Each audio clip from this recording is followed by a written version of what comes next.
Welcome to our program. Today we'll be discussing African American culture. I have with me today Veronica Lee and Shelby Hinton. I'm your host, Ray Platt. Shelby, what can you tell me about this statue you brought? This statue is the African sculpture of the Nubian goddess. And as we know, Nubians have developed a common identity which has been celebrated in poetry, novels, music, and storytelling, much like the African American culture we see today. Thank you. As a medical professional, it is important to know about other cultures. You will see a variety of cultures and backgrounds, having some understanding of this will make your job as a healthcare provider much easier. When you're communicating, providing care, providing education to your clients, these skills will be very important.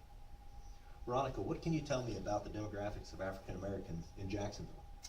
Well, according to the Census Bureau, at census.gov, the total population of Jacksonville in 2013 was 842,583. Of that number, subanstats.org states that 252,421 people identify as Black or African Americans.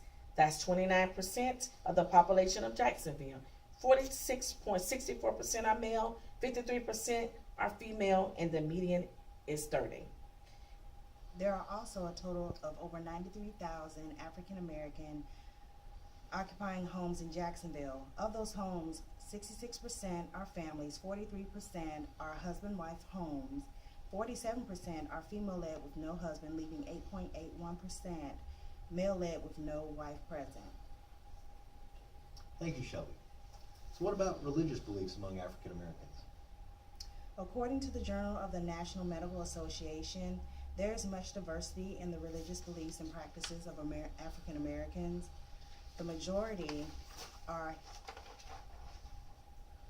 evangelical Christians, but there are numerous Black adaptations of Jewish, Christian, and Islamic beliefs. Veronica, what are some of the other cultural aspects of African Americans? AwesomeLibrary.org has some very interesting studies on African Americans and their ways communicating.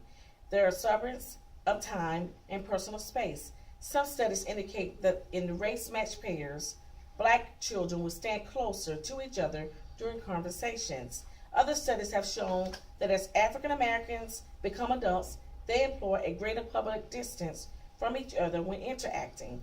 Communication seen authentic is generally passionate and animated. Communication presented in neutral or objective way is seen as less credible, and the motives of the speaker may be questioned. The assumption is that if you believe something, you will advocate for it. Also, linear time is not important to the African American culture. Being more relationship oriented, Blacks tend to be more relaxed in this regard and show a philosophy the right time is when we get there.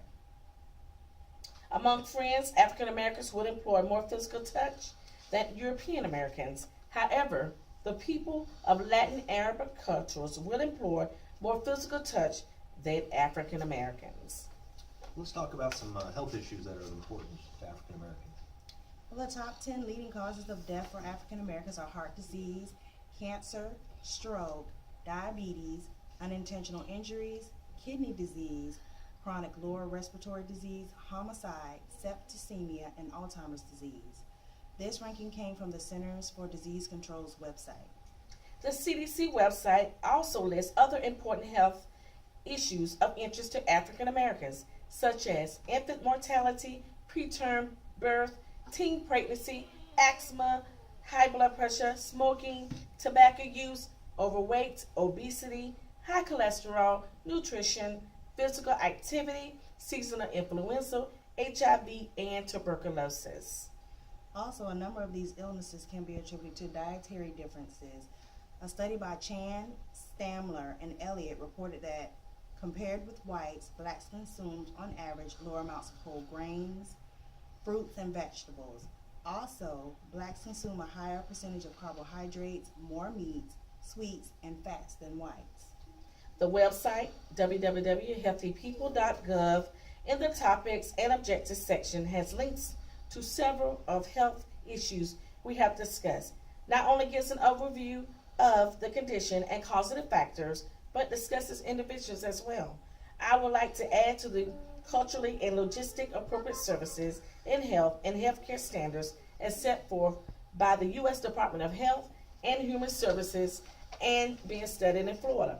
An article published in 2013 by the National Institute of Health addressed patient experiences and perceived discrimination in U.S. Department of Health and Health Services continues to work toward achieving the goal of equality in healthcare.